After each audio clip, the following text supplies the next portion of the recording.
One of the things we have learned in the Pearl District, it's now held up as a national, as a worldwide example of how to be able to create walkable, pedestrian-friendly, urban, active spaces for people.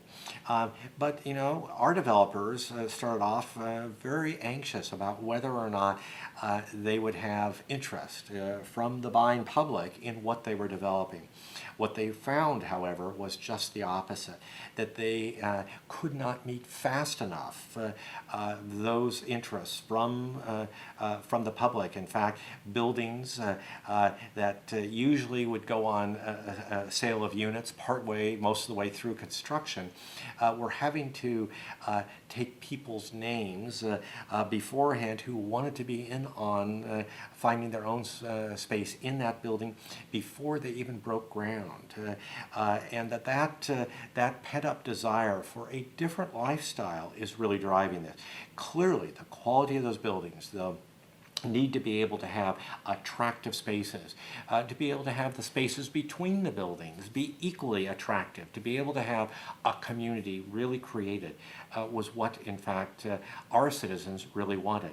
But it didn't start off just at, we can build a 17-story residential building and move ahead. I think the same thing will be found here in Adelaide.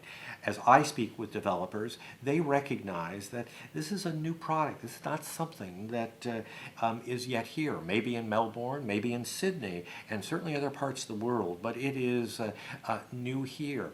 And I don't think it's at all wrong-headed to expect that this is needing to start off in a way that people learn how to walk before they run.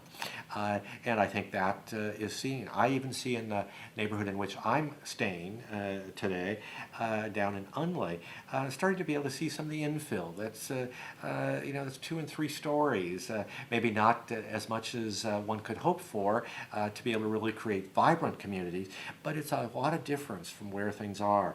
And they are done interestingly. It's not next to a heritage building. It doesn't look out of place. It is a part of the architectural diversity here in Adelaide that I think can be built upon and enhanced.